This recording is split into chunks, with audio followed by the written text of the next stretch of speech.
Hello, everybody. Thanks for joining me again this evening. This evening, I thought it would be interesting to look at defense mechanisms. Defense mechanisms, we all have them, we all do them. They are unconscious, if you will, they kick in automatically. Defense mechanisms are there to protect us from thinking, feeling, experiencing things that are unpleasant. Some of these defense mechanisms are what's known as adaptive. They're quite healthy. We learn them throughout our lives. Some would be known as, or what's known as maladaptive. And I'm going to be looking at the differences between the two. Um, I'm also going to be looking at, well, no, let me phrase that another way. As I'm talking about the defense mechanisms, you might recognize a lot of people have been in narcissistic relationships, environments, situations, and you may recognize a lot of these defense mechanisms as behaviors that person would do. So it is good to educate and inform yourself, but also pay attention to some of the ones that we do. As I say, some are adaptive and some are maladaptive. Some are not so healthy. I think sometimes the maladaptive ones are the ones that kick in when we're under maybe extreme duress and stress and so on. Um, when you think of maybe that narcissistic person, there's a lot of ego, fragile ego going on. So a lot of their defense mechanisms are going to be maladaptive. Let me take a drink and then I will start this again. I'm sorry if I sound a little odd, by the way. I'm just getting over a little bit of a flu, which is why I wasn't live last week. I was sicky bad. But anyway, enough of my waffling. Go back to the defense mechanisms. So defense mechanisms are they're psychological strategies that our mind employs. As I say, they help us manage things like stress, anxiety, embarrassment, conflict, things like that. And a lot of them are, as I say, they're unconscious. They kick in automatically. And there's different kinds of defense mechanisms. They break down for different things, for different reasons. First of all, would be protecting our self-esteem, how we feel about ourselves, things like that. So there would be like things like rationalization. We try to rationalize different things that have happened, things we have done or said. We idealize certain things. There's denial as well. I often think denial is maybe, and I could be wrong, there's experts out there could prove me wrong, but I think denial might be one of the very first defense mechanisms we ever learn as kids. Because if you think of a little toddler who's just made a terrible mess, there's chocolate rubbed all over the carpet or something, and mom and dad say, "Did you make that mess?" The first thing they look at you and they go, "No, no, no, they're covered in chocolate." But that's denial. I think it's one of the first ones we learn. Now, sometimes, again, whenever we're under a lot of duress, we will still engage in denial. Narcissistic people, it's like a default setting with them. They deny everything. So denial would be a way of protecting our self-esteem. Defense mechanisms are there as well to help us manage our emotions. Examples would be things like repression. We repress certain things. We might displace from one thing to the other. In other words, we might blame something else or take our own faults out on someone else. Or there's even humor, which can be quite a healthy defense mechanism. Not that we're going to laugh at everything, but the ability to laugh at a mistake we've made or laugh at ourselves, that can be a defense mechanism. It can be quite a healthy one. And lastly, there's coping with stress. And again, we might suppress things. We might, just to even help us get through something.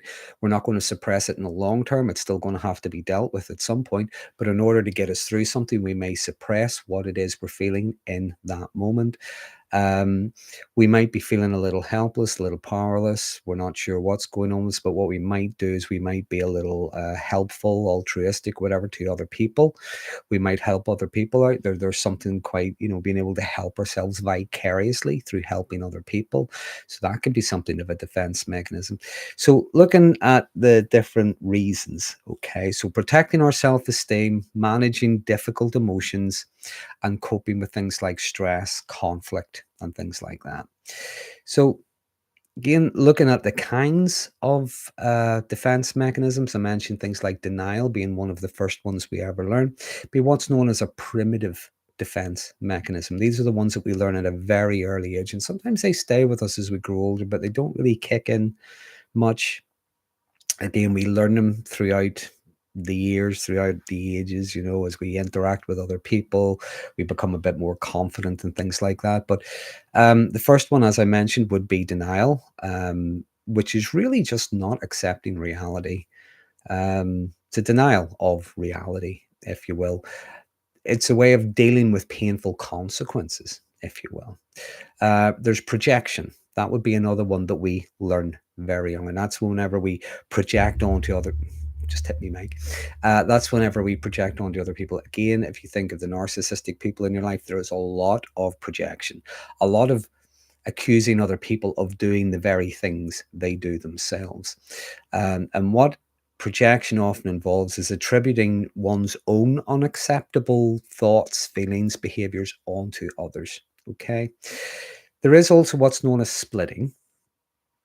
And this is just saying something is all good or all bad. It's one way or the other. Anyone that was listening a few weeks ago, I was talking about the real versus the ideal. Sometimes that's splitting. The idealized version and the real version very rarely meet. So there's a split. It's very hard to reconcile the two. So they would be what's known as primitive defense mechanisms. These are things we learn whenever we're very young, but again, they can kick in whenever we're under a lot of stress, and even in adulthood. There's immature, very similar, but immature defense mechanisms, and these would be things like regression, and that could be reverting back to childlike behaviors. For instance, a temper tantrum. We don't get our own way. There's passive aggression, jokes with jags, sarcasm, things like that. Rather than actually deal with what's going on, there might be gossiping, things like that. There's also fantasizing, fantasizing about being powerful, noble, right, whatever. It's retreating into your imagination, daydreaming, if you will. So these would be immature defense mechanisms. Moving on, there's like neurotic defense mechanisms. Again, things like displacement. If we have a problem with something or someone, rather than address that, what the person does is they address something else. Maybe like the bully in the playground, a weaker target. They're miserable, they're not happy, but rather than address that or address the person who's bothered than them, they will pick on someone even smaller. So there's a kind of a displacement takes place. There's also what's known as reaction formation, and that's whenever someone starts to behave in a way that is the opposite of how they feel. For instance, there could be someone that, this person does not like this person here for whatever reason. They could be envious, whatever it is, but they behave as if they are their best friend. They fall over themselves to be nice. Okay, so that's reaction formation. That is behaving in a way that is opposite to what the person really, really feels. Okay. Moving up the scale, there's also mature defense mechanisms. These are the ones we learn as adults. Time for another drink. Okay. So sublimation would be a mature defense mechanism, and that's whenever we take maybe negative feelings, bad feelings, but we channel them into something positive. We could get a sense of something being very, very deeply unfair. So we can spend the day shaking our fist, hating the world, gossiping, doing whatever, or we try to take that energy and we do something constructive with it to try to change whatever it is we're not happy with. Humor, as I mentioned a moment ago, can be a mature defense mechanism. We make error, we mispronounce something, we get something wrong, whatever. Everybody laughs at us. Yeah, we might feel a bit embarrassed, but we laugh as well. We can see the funny side of it. We can see the ridiculous side of things. We even see the ridiculous side of ourselves sometimes. Suppression, as I mentioned a moment ago, can be a mature defense mechanism. But what we do is we make a conscious decision to delay whatever it is we're dealing with, not put it off, not avoid it, but really just delay it to do whatever it is we need to do, whatever it is we need to get done. So all we're really doing is maybe parking it for a moment. Okay, we're not going to be in denial or anything like that. The more we've also learned maybe that the more we suppress things, the worse they get. So all we're doing is parking something until we do whatever it is we need to do. And as I mentioned a moment ago, things like altruism, helping others, voluntary work, things like that, helping other people deal with their distress and things like that. This can be a useful way of helping us deal with our own stuff. And I think sometimes what's happening is, if you ever think about it, when it comes to other people, it's like we can see the bigger picture. We can see supports, resources, things like that. We can see options, we can see choices. And it's sometimes easier to be able to advise someone else than it is to be able to advise ourselves. But what we're doing when we're doing that is it's like we're vicariously helping ourselves. There are also other kinds of defense mechanisms. There's things like social, relational kind of defense mechanisms, if you will. And that's whenever, if we if we had maybe like a role model, for instance, it could even be a fictional character, or it could be someone we admire, someone in work, or someone we knew whenever we were very young, someone who inspired us. So what we might do is we might imagine how they would be dealing with whatever we're going through at the moment. How would they handle it? What sort of things would they do? What sort of things would they say? So what we're trying to do is we're trying to learn from them, and we're trying to adapt some of their traits. If they're assertive, if they're brave, if they're whatever, we would try to imagine how they would deal with whatever it is. We try to do the same. So again, it's like having a role model. It's someone who is inspiring us. Um, there are different kinds of introjections. Usually the introjections would be considered to be negative, and sometimes they certainly can be. Again, I was talking about the real versus the ideal. Sometimes those introjects can be negative, where we could feel like we're a bad person for saying no, for having boundaries, or for doing certain things. But there are also positive introjections that we can have. For instance, it is good to be honest. It is good to tell the truth. It is good to, take responsibility for yourself. It is good to help other people. So we would take those, if you will, external things that we internalize. We negotiate them, we accept them, or reject them. So they would be like social kind of defense mechanisms, relational ones, if you will. Narcissistic defense mechanisms. What you often see is, and you hear a lot of people talking about this in the videos, are things like the idealization and the devaluation of someone. So someone is idealized, they are overvalued. But then, as they get to know the real person, again, they have flaws. They're not perfect. They're not mind readers. Then comes the devaluing. They undervalue them. Even some of the things that the narcissistic person might have found attractive in that person, after a while start to become a threat to them. Because maybe they're talented, maybe they're funny, maybe they're popular, whatever. And these are the things that attracted them. But after a while, that's like a threat to their self-esteem, their ego. So they'll start to undervalue that, start to devalue that.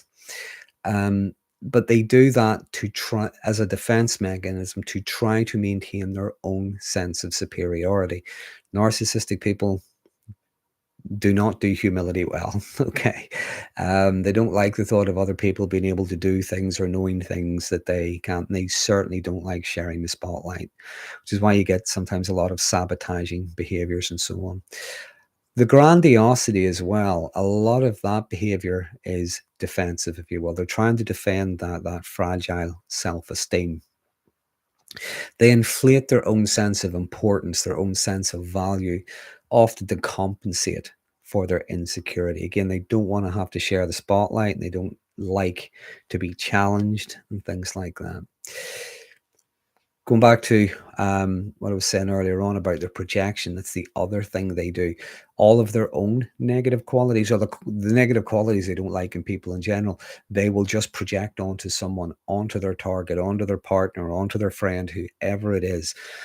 Some people find themselves being accused sometimes of the most insane things, and they have no idea where this has come from or what this is about. But what that narcissistic person has done is all of the things that people have said to them in the past that they didn't like, that they felt wounded by, that challenged them, all of that has just been dumped onto someone else. In that moment, you become every single person that I hate, every single person who's ever hurt me.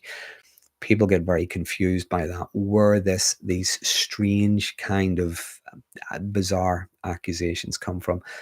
That's one of the reasons. It's the projection of everything, not just their own bad stuff, but maybe their own mum and dad's bad stuff, their elder siblings' bad stuff, the school bullies' bad stuff. In that moment, if they're not happy with someone, it all gets dumped onto them. So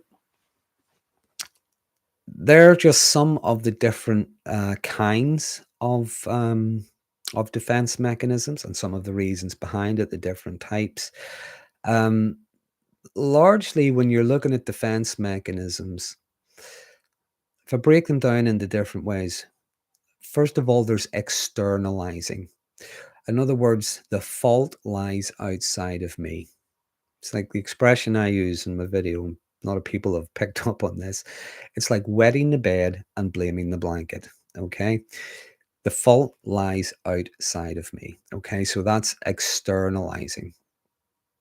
This only happened because of. If it hadn't have been for you, or what about that thing you said 10 years ago? Or there's some kind of plot against me. Okay. Everybody's against me. That's why this didn't work out. So things are externalized. It's got nothing to do with me. It's something or someone else. There's a sense of inadequacy, but not in the sense that I am weak and powerless. Sometimes, particularly with narcissism, you're looking at things like, I'm an innocent victim. Okay, this is not me. This is someone or something else. I'm the helpless one here. Um, Someone has pointed out my bad behavior, but look at the pain that that's causing me, that's been pointed out. There's like rebellion as well. It's like defiance.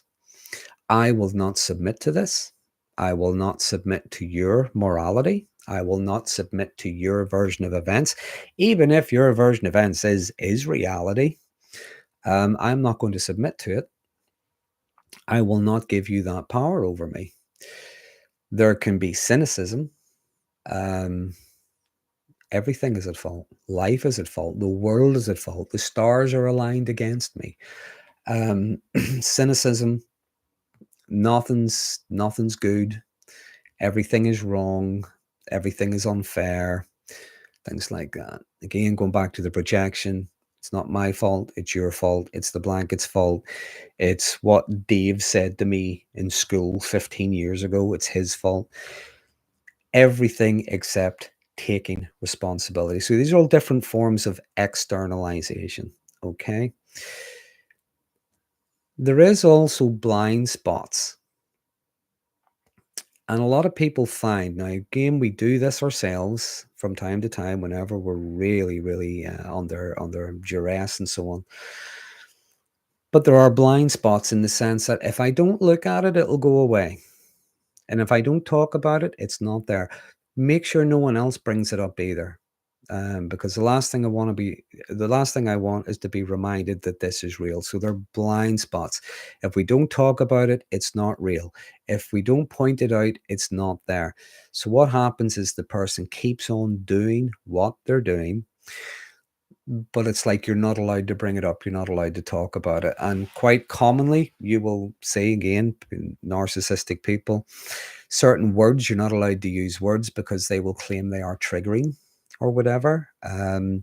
It causes them too much upset. So what they're doing is they're trying to control the use of language so that you cannot use plain, simple dialogue, to talk to them. And it's like you're trying to be creative, trying to find the right form of words, but they look at you blankly. Again, they don't anything at all, if you will, to avoid looking at whatever the actual issue is, to keep it as a blind spot. There can be excessive self-control, in the sense that you think of how controlling narcissistic people can be. Excessive self-control, like having to report on your every whereabout. You're going to be 2 minutes late home. Where have you been? What are you up to?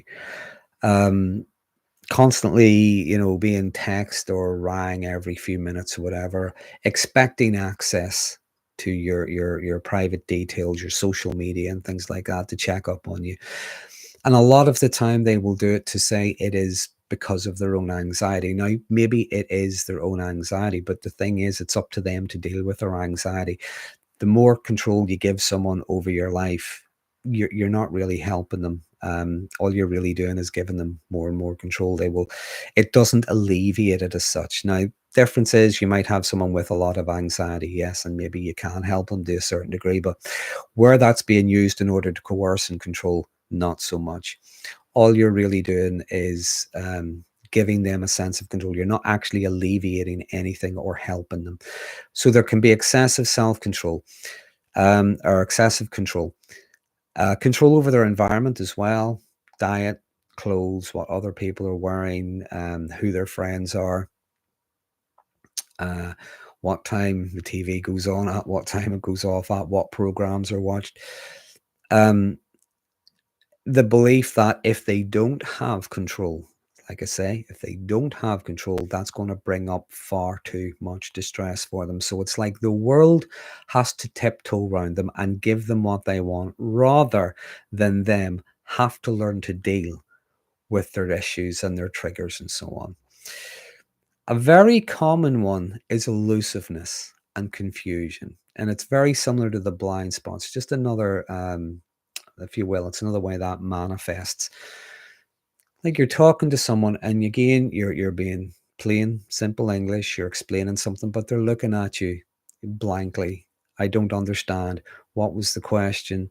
Are these my feet? Where are we again? What day is it? Um, you're telling them plain, simple English, and they're looking at you and they're saying things like, I don't understand. I don't understand. It is just a form of being elusive. It's really the person will not be tied down to a specific issue. Sometimes people might genuinely not understand something. And again, when it comes to things like empathy, some people genuinely might not fully understand why someone would feel the way they do, or they might not be able to pick up on things like social cues and so on. But where you see I think the difference would be you're looking at maybe a repeated pattern of behavior, and there are other times they get it perfectly, especially if it's something that's done to them. They can get it perfectly. If they're watching it on the TV and they see it happen to somebody in a movie, they get it straight away. It's just that whenever they're having that conversation with you, that's where they're pretending they don't understand. And there's something wrong with you for having a problem with this because they don't have a problem. And as far as they're concerned, no one else would. So again, it's just a form of being elusive by pretending to be confused. There can also be retreating. Again, we're all going to retreat from time to time. If things are overwhelming, if things are difficult, there's too much conflict, we feel out of our depth or whatever. But sometimes you get people who are stuck. And again, this might have been over a year ago. I talked about the Cartman's drama triangle. There's the victim person. If I put it this way, nothing ventured, nothing lost. Okay. Every solution will have a problem. Every silver lining is going to have a cloud. Nothing ever really works for them. So what they do is they prefer to stay stuck. They like people to work for them, to problem solve for them, to do things for them. Again, a constant sense of victimhood. in order to do something for themselves or to get out of that situation would mean taking responsibility. Um,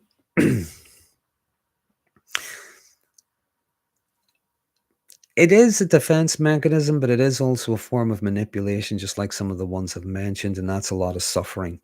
Things like, I feel bad. Uh, Give me what I want, or I will be in pain and misery, and it will be all your fault. Look at my suffering. You are causing this by, again, in terms of narcissism. Um, Look at the pain and misery you're causing me by holding me to account. Look at the pain and misery you're causing me by wanting me to stop doing the things that are hurting both of us. Um, so it is a form of manipulation. It's guilt tripping. It's again coercive and so on. There is also another form of the suffering. There is like justification. I have every right to get my own way because look at how I suffer when I don't. The pain I'm in is proof of how right I am, how noble I am, and things like that, which is like self glorification as well. Thing you will find with those kind of defense mechanisms, those kind of behaviors is whenever they're behaving like that, it's almost like their pain and their misery and whatever else they might bring up. It's like that gives them a moral immunity. They seem to think they're the hero of some movie that they get to, break the law to go and save the day or whatever, to have the revenge. Um, but it's like a self glorification. The suffering, the pain they're in. No one has ever been hurt or wounded as bad as they have. And all somebody did was probably say no. Okay. But again, they feel justified to be able to, I don't know, smear that person's reputation or whatever because of the pain and because of the suffering they claim they're enduring. Quite a common one that would come up in conversations with narcissistic people, and it's not one that's often talked about. It is a defense mechanism. We all do this to some degree. But again, just like the elusiveness, the confusion, and so on, and that's sideshows. Anybody here ever have a conversation with a narcissistic person and you start talking about this because this is important, but within 2 minutes, there's 5 other things have just suddenly miraculously appeared. They're what's known as little sideshows. You hear things like, but what about the time you did whatever? Or what about the time this? Or what about those people over there? They're all little sideshows. I will deal with this whenever that's resolved. Or, whenever I get to the root issue of why you keep bringing these things up, because there's clearly something wrong with you. And, I don't know, your dad, I don't think he talked to you or something, or whatever it was. So many little sideshows to avoid what the actual issue is. Okay. I have to do this first. I have to deal with that. I have to get to the root of this. We have to solve that out. Anything at all except what the actual problem is or whatever the actual issue is. And it is quite a common one. It's just something I don't think is talked about a lot, and that's the sideshows. It'll be interesting when I go through the comments section. Does anyone recognize the sideshows that come up? They're very, very common. Lastly, it can be a healthy one, rationalizing and being able to put into context. As an unhealthy one, to rationalize something that's like intellectualizing. Well, I didn't really feel because X, Y, and Z, or I'm not really a bad person because of X, Y, and Z, or this isn't really as big a problem as you might think it is because of X, Y, and Z. Um, I deserve to be treated better, or maybe I deserve to be revered more, or maybe I should be respected more. And whenever you do this, then we will address whatever the problems are. So again, it's rationalizing something. I only did this because you. I only did this because that, or it wouldn't have happened had it not been for the other thing. So again, it's another form, if you will, of the shifting, of keeping things elusive, not being tied down to something. Um, one more drink. So that's just a few examples of some of the defense mechanisms and looking at the difference between, you will, the immature ones, the ones we learned earlier, the maladaptive ones that aren't so healthy. Then looking at the adaptive ones, some of the normal ones, some of the things that do help us get through something. Now, the difference is with an adaptive defense mechanism, again, we can learn from it, we can grow. We are still protecting things like our self-esteem, things like that. We're being able to manage difficult feelings and emotions, difficult situations. We're also coping with stress in healthier ways. And as I say, we could be, tapping into that role model. How would they have handled it? We could, just knuckle down to get through whatever it is we need to get through until such times as we can deal with it. Um, we could be having a laugh at the ridiculous. The maladaptive ones, the difference with them is they largely tend to be about avoidance. Now, the thing about avoidance is there are some things that are in our best interest to avoid if we can. Other times, when we're avoiding something, the more we avoid something, I often think the very things we do are the very things that make it worse. Either that or they keep it going.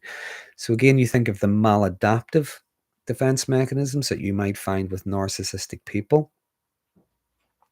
That's why their issues never go away. That's why nothing changes. That's why they keep doing, because what they're not doing is they're not dealing with whatever the issues are, keeping it as a blind spot, because if they had to look at themselves, that's going to bring up too much shame, things like that. So it's better to externalize it. Okay. So that's a whiz through on the defense mechanisms, adaptive and maladaptive, the different reasons, the immature ones, the neurotic ones, the mature ones, even the social ones. And a little bit at the end there, focusing largely on the narcissistic ones. The reason I thought I would do that is a lot of people on my channel have been in narcissistic relationships. You may have recognized quite a few of them. There are tons. I could probably speak for the next 20 days on our defense mechanisms. That's just a handful of them. It is interesting to pay attention to the ones you do yourself, because we do all do them. Every single one of us, as I say, they're normal. They kick in, so it's automatically, if you will. Sometimes we're engaging in it and we realize maybe this isn't so helpful, and we might change direction, try something different. But it is worth paying attention to. So let's go back to the beginning. Let's have a look at some questions. So first of all, I'm going to do a little pop out box because that's easier for me. So where do we get to? Let's get back to the beginning. Hello, everybody. Hello, Shan. Hello, Phil. Hello, Paul. Hello, Ellie. Hello, Shannon. Vicky says, this list reminds me of the times in my life I moved up in defense skills when I was making choices that hurt myself deeply. Yeah, I'm not sure what was happening, Vicky, but the fact that you're saying it reminds you, I'm going to hazard a guess that you're maybe building on your awareness. You might have had a bit of help, therapy, and things like that. That can be helpful for our defense mechanisms. Just a little bit of personal disclosure. I'm talking to my therapist, and as we're talking away, sometimes she does remind me, Darren, you're intellectualizing again. So yeah, it is good to have a therapist that will point these things out to you. Yeah, awareness is a very powerful thing. So where do we get to? Lady Campion says sometimes they fake humility well, though. They do, Lady Campion. They can fake humility, but this is the thing about fake humility. You can tend to see through it. you can tend to see through it very well, because humility, what humility isn't, walking around with your jaw on the floor, trailing your knuckles behind you and moaning, I'm no good at anything, I'm just so crap. That's not humility. Um, Humility is just recognizing you don't know everything. You can't do everything. You don't have all of the answers. There are people out there can, know things that you don't, and things like that. Um, Humility, a good healthy level of humility and a good healthy level of confidence, I often think they go hand in hand. Um, when humility is being faked, I think what you see is just like the exaggerated grandiosity. You see the exaggerated humility as well. Also, because it's fake, it doesn't last. It will last in a moment. It will last maybe for the next 5 minutes or so, but the grandiosity kicks in again. Okay. They still believe themselves to be superior and so on. So that's the difference, I believe. Okay. Oh, let me see. Jason Laughter. Good, everyone. Happy holiday. Oh, yeah. Happy holidays. Happy Christmas. Happy New Year to everybody. Yep. All the stuff. Username says, is it possible we're collectively reaching a point where the positive coping mechanisms are no longer cutting it, and we actually need full-on functional attachment with attuned, committed fellows? That is a very interesting question. That's something I'm going to have to think about. Where positive coping mechanisms are no longer cutting it. Well, I would wonder, what do we mean by cutting it? What we can't do is we cannot control other people, how they're going to behave, how they're going to react with us. We can't suddenly make them see sense. You admit you're wrong about something. There are some people who'll they'll do a dance around you. They'll think this is amazing. You've admitted fault and all that sort of thing. That's really just serving their own ego.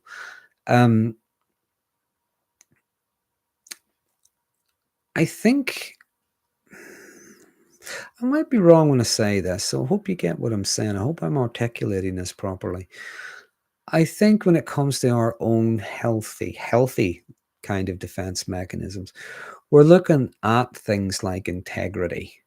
We're looking at things like decency. We're looking at things like honesty. Now, those things might not cut it, if you want to call it that, in certain environments and situations with certain people.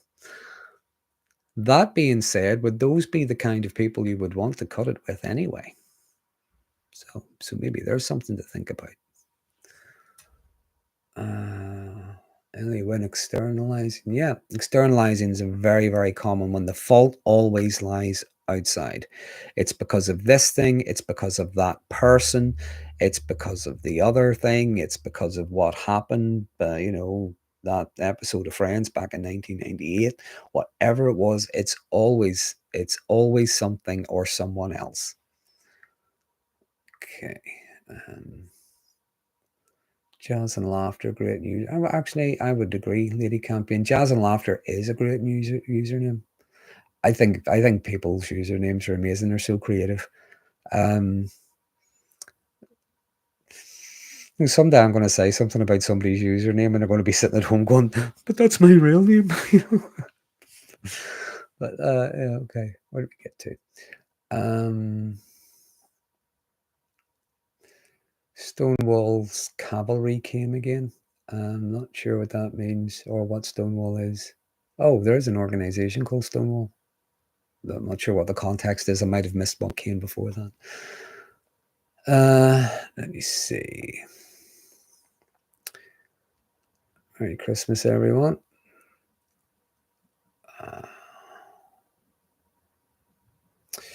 Completely stuck. This was 5 years ago. I got away. The intimidation has gotten worse. So late, and I seek legal help tomorrow. Taking back my power in my life. Well, I can't really comment on legal stuff, but Sean, I do hope things work out for you. Hope you get the help that you need, help and support that you need. Let me see. So if they're hyper-controlling, Machiavellian, and sadistic, and play the victim to flip the script, but victimhood is a no-go narrative, go-to narrative most of the time, is this less narcissism? Narcissism in and of itself can be difficult to deal with.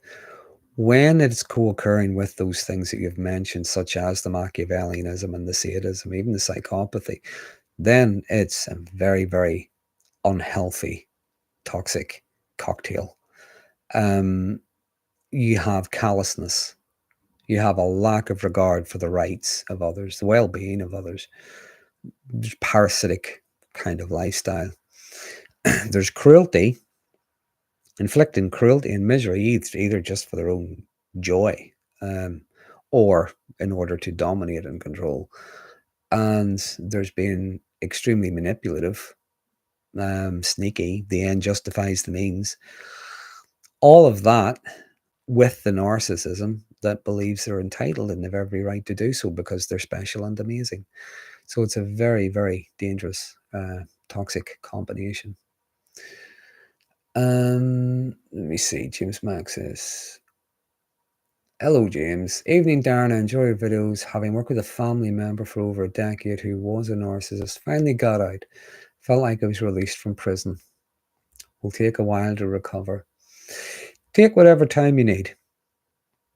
Get to know yourself. Do things in your own best interest. Don't give yourself a time limit. Don't force anything. But do things in your own best interest. Do things you enjoy. Go and make mistakes. Get it wrong. Within reason, of course. In other words, don't put a month's wages on a horse to see what would happen. That's not a good idea. But just do little things that you find difficult to do while you were in that environment or that situation. The more you find you focus on yourself and the more you do little things to move forward, what you'll find is the moving on starts to catch up as well. But don't give yourself a time limit. It's a journey, if you will. It's not a race. It's not a mad dash to the finish line. Something came up earlier is, even on forums like this, you might find other people are, sharing their stories. When you share a piece of advice or a bit of guidance, or you give a bit of encouragement to someone, remember that's a way of helping ourselves as well. Okay, so where did we get to? Every time somebody comments, it jumps. Lawrence of Olivia, get a horse and chariot. That'll cut pretty good. Yeah, you turn into Ben-Hur. Yeah, why not? I think in Charlton Heston all of a sudden. Where do we get to? Very happy Mondays. Any thought about a distinction between, and it jumped there, I missed it, so can I move back a bit? Distinction between avoidance and establishing, maintaining a boundary, or absolutely no contact? Well, a distinction between avoidance and establishing a boundary. Well, again, there are some things that might be in our best interest to avoid. But then there are other things. If all we're trying to do is avoid an unpleasant feeling, that's what I mean by it's not so healthy. The very things we do to avoid feeling uncomfortable are the things that might keep the discomfort going. The example I would use is, you imagine you hear a song on the radio. Yes, maybe a song you haven't heard in years, but that song reminds you of someone you used to know. When you think of that person, you're not just thinking about what they look like. You remember maybe, hanging out with them or dating them or whatever it was. And you remember how you felt. Now, if it was an unpleasant situation, you start to feel bad because we're remembering through association. So what you might do is you might turn the radio off because you don't want to listen to that song anymore because it's going to remind you of that person that's going to bring up discomfort. After a while, what you might do is every time that song comes on, you turn the radio off or whatever.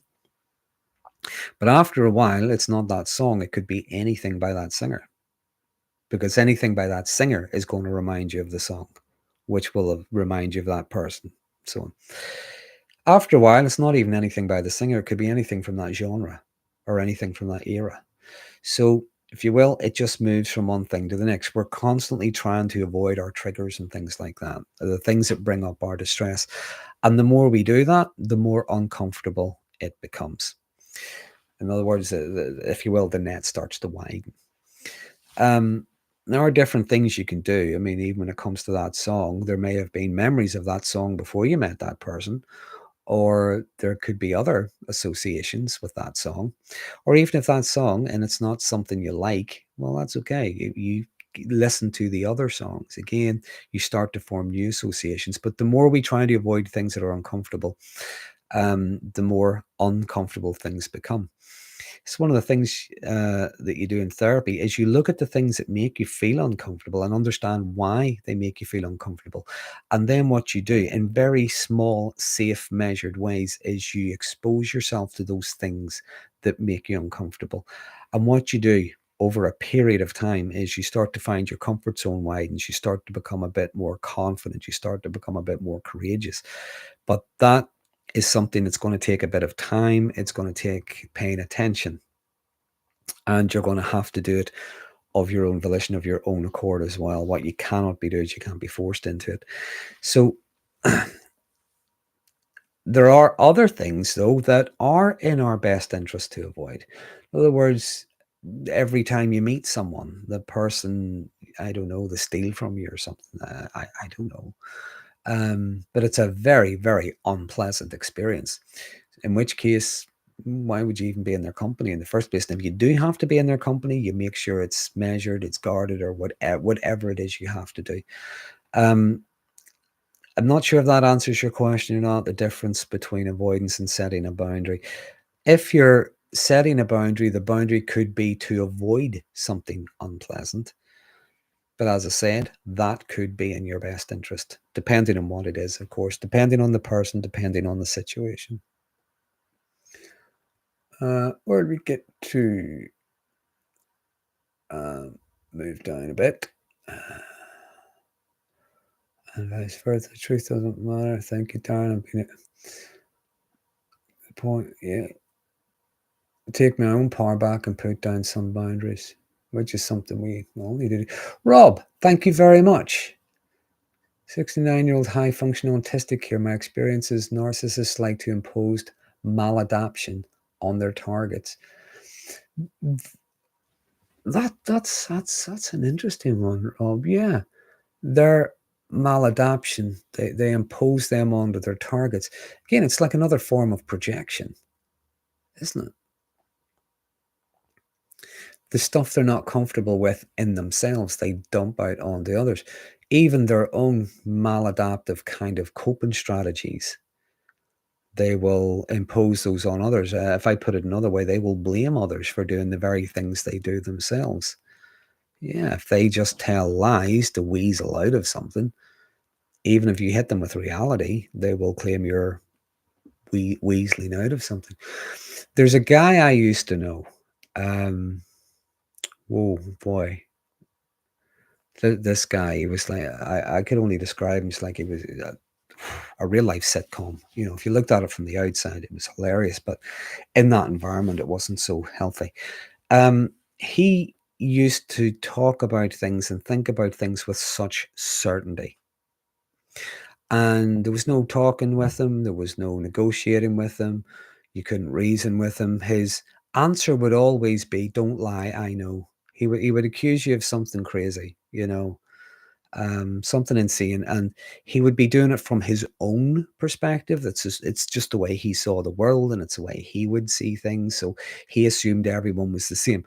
And whenever you disagreed with him, or you argued with him, or you even, what the hell are you talking about?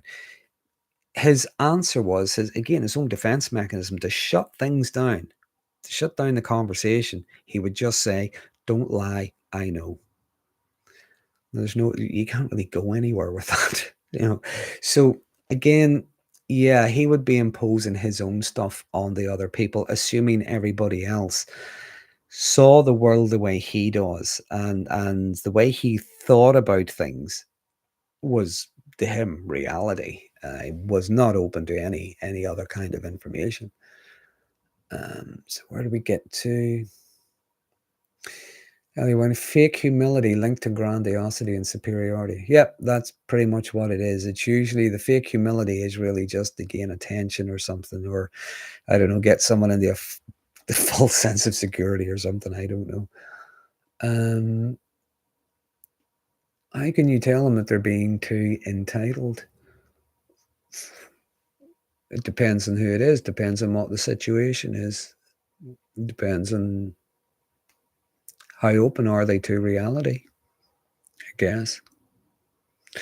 Other than that, if you speak English, then plain simple English, whatever. Um, it's the thing, whenever you're confronting someone and you're telling them about their behavior, on one hand, it can be useful. It can be useful in the sense that you're naming it and you're letting them know you know what they're doing. But on the other side of that, do you really think they're going to take it on board? It's going to just be deflected. It's just going to, I'm not going to say it again. Think about what I was saying earlier on about things like the deflection and the confusion. If you were to say, I'm just imagining now, to say to someone, you're being too entitled, and they're looking at you and going, what do you mean? What's entitled mean? What was the question again? Why will you not give me what I want? Do you know what I mean? So it really depends on the person. When you're asking questions like, how do I say, well, ask yourself, why am I saying it in the first place? And even if I knew the right combination of words, would they actually hear it? Would they actually listen to it? So again, it's trying to find that balance between calling someone out on their behavior and trying to negotiate, I guess. So let me see, where do we get to? Where do we get to negotiate? Darren, I agree with you. Thank you, Sean. Jazz and Laughter says, I think a boundary is self-respect and avoidance is delaying something. Avoidance is not taking accountability. Jazz and Laughter, that's... yeah.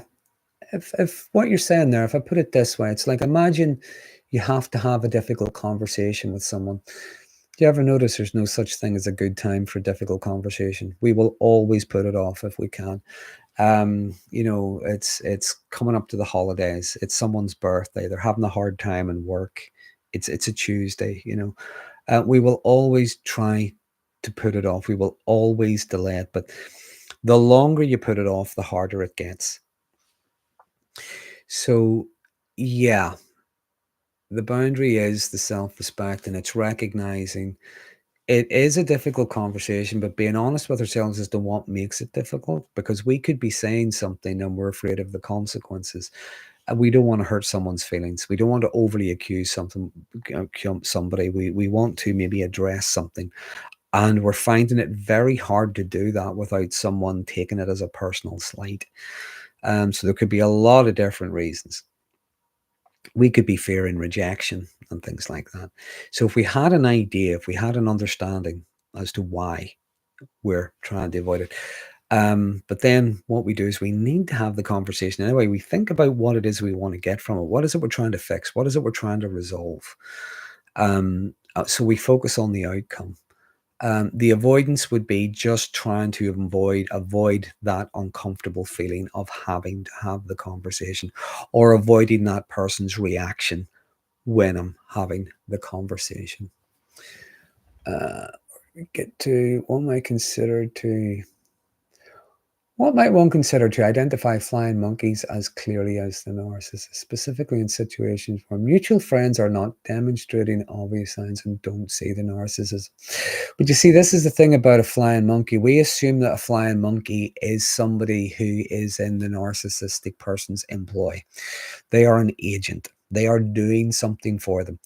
That could well be the case, but not everybody is like that. You might have somebody who doesn't know the full story.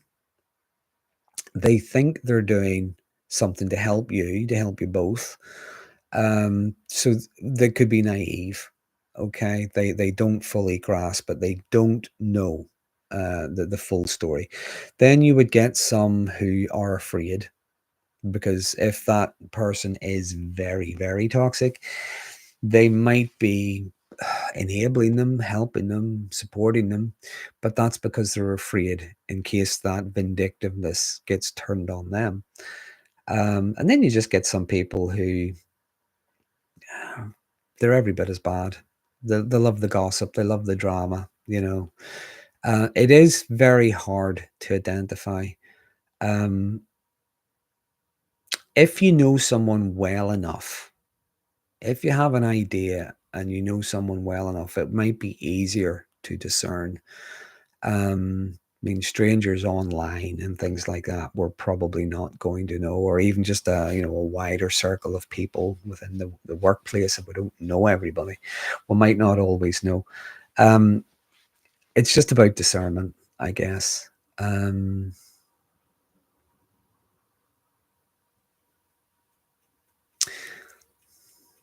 that doesn't mean just because someone's not, whether when someone's just naive or confused or frightened, or whether someone is every bit as toxic, we can still have boundaries. We can still be assertive. Um, we can still be clear about what we'll discuss and what we won't. Uh, very happy Mondays. Thank you very much. That's very kind and generous of you. I appreciate that. Thank you. Freud and I shall eat this week. Thank you. Where do we get to? Paul Smith. You don't question every interaction with somebody straightforward. No, we don't necessarily have to. Not at all. Let me see. Let's say the first day is the hardest. The more you like to see the street, there's danger. I'm not sure if we. I'm going to have to read this again. Don't you understand? First day is the hardest. Don't worry anymore, because when life looks like easy street, there's danger at the door. Going back to a wee little bit of cynicism, something that I'd mentioned earlier. Sometimes we can be cynical or skeptical. It may be a defense mechanism, but then remember, the defense mechanisms are there for a reason. It's just being honest with ourselves what those reasons are. Where do we get to? Have the difficult conversation and move on. Yes, I agree. Yeah, we need to be honest with ourselves about what makes something a difficult conversation. To say sometimes it's we don't know how to articulate something, we fear being rejected, we don't want to hurt anybody's feelings.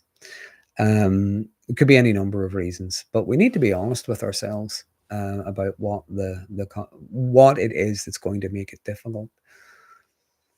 You see where to get to. Weasels for sure. Let me see. Narcissists don't like authority and don't like to be told. No, it's because they believe they're superior. They believe they should be the ones in charge. So, coming up to 9 o'clock, everybody. Coming towards the end of this evening. So, I hope you find that interesting, looking at the defense mechanisms. There are so many different kinds.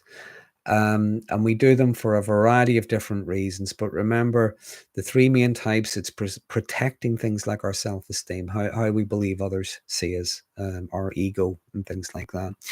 There's managing difficult feelings, difficult situations, difficult emotions. And there's also coping with distress or stress and things like that. There are different reasons that some are adaptive, some are maladaptive. We just jump straight into denial or something. We go into those infant type ones, as you often see narcissistic people jump into. That's usually a sign that we are in heightened distress. So we're not really thinking through something. All we're thinking about is get me out of this really, really quickly. I'm just thinking, because this has been more accident than design, because I never really thought about this. Tomorrow, I've got a video coming out, and I'm looking at when it comes to narcissistic people, two aspects of narcissism that doesn't really get talked about a lot. One is paranoia, and the other is low resolution thinking. And I'm just thinking that would actually tie in nicely with what I've talked about this evening with the some of the defense mechanisms. So if anybody wants to watch that tomorrow, it'll be out tomorrow at 6:30. It is going out as a premiere, which means I'll be about saying hello to everybody. So yeah, wondering why they always think everything is about them and the way they view everything about themselves. A lot of that is their defensive mechanisms. It's protecting their ego and things like that. They don't look at the world as the world and the way things happen. They look at the world as how it applies to them, how what it means to them.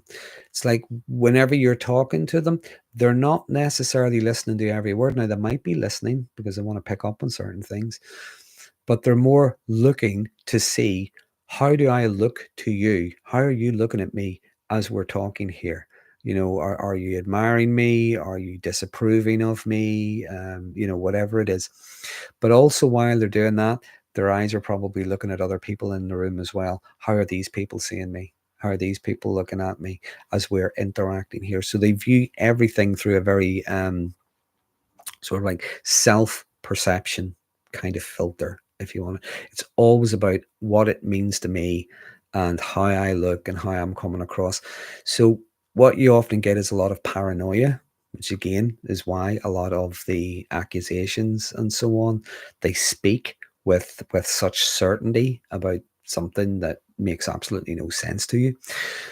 But I'm also looking at the rigid thinking, the all or nothing thinking, but the low resolution end of that. In other words, they boil everything down to, just like that guy I was telling you earlier on, don't lie, I know.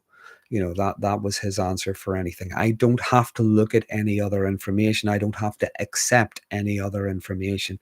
I've already decided. It was through him, actually, I looked at that phrase, you know, I've made my mind up. Don't confuse me with facts. Okay, so it's real low resolution thinking. So looking at how the paranoia and the low resolution thinking tends to sort of like dovetail nicely together with narcissistic people. Um, that, if you will, would be very much part of the maladaptive kind of defense mechanisms, the unwillingness to accept any information or anything that isn't about them. If it doesn't apply to them, they don't really care. If they can't use it somehow to enhance themselves, they don't really care. So that's it. Where I maybe sound a bit different tonight than it is. It's just because my throat's bad. If you'd have seen me last week, oh, I was very brave. Should have seen me. Very brave little soldier I was. Yes. Sweating I was, lying in bed, sweating and shivering and going, oh my goodness. Yeah, but look at me tonight with my cook. So I'm also aware the holidays are coming up. Next Sunday is going to be the last Sunday before the Christmas holiday. And then the week after would be before the New Year's. I am going to try and get something in. I'm going to try and get something out on Sunday night. So I'm going to do this on Sunday night again. If not, I'll probably definitely do it between the Christmas and the New Year holiday.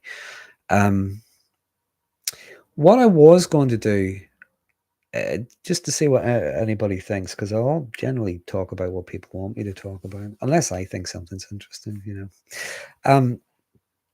What I might do is I might do a review. I might go through a list of some of the people I know and some of the courses, the online stuff they do, you know, like Richard Grant and Jay Reid, people like that. I'm going to have a look at maybe some of the resources that I know about, the ones that I think would be useful. But I'm also going to have a look at some other ones. I might not have information on them, but I'll just give you my thoughts on what they seem to be talking about. I always like when I'm talking to people to be able to signpost people to useful resources, whether that's courses, books, things like that, stuff that they would find useful and helpful. So what I might do in the next live stream, pardon me, is to go through a list of the things that I think people might find useful, helpful, if you just want to avail yourself of, or maybe having just a closer look at yourselves to see if there's anything there you would find useful. It is something I would like to do. I just, unfortunately, I don't have the time or the resources to be able to dedicate to something like that. But if that ever changes, I certainly will put something out for everybody. In the meantime, thank you for joining me, everybody. Thanks for listening to this old man waffle all night with a sore throat. Don't forget, as I say, tomorrow, looking at paranoia and low resolution thinking, why narcissists think everything is about them. And all being well, I will see you again next Sunday. So till then, thanks for joining me, everyone. Bye.